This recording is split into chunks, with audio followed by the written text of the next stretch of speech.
aga muidugi see tohutult suur muutus on USA-s, kus on järsk poliitiline otsus teisipidi asju ajada ja see uus term nüüd selle uue rohelise liikumise jaoks on the new green scam ja scam on muidugi väga-väga halvustav sõda. Ja see on nüüd praegu, mida president kasutab ja mida ka omaette valitsus kasutab ja vastavalt on ülikoolid suurel määral, et ka uurimistoetusi edasi saada, loobunud sellest rohelisest asjast, mis varem oli peaviis, kuidas raha saada.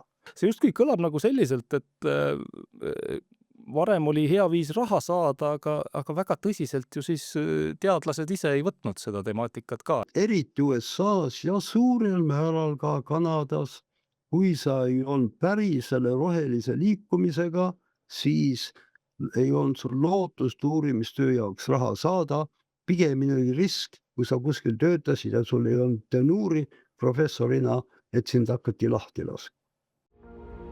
Kuula meie sisukaid podcaste vabadused.ee-st.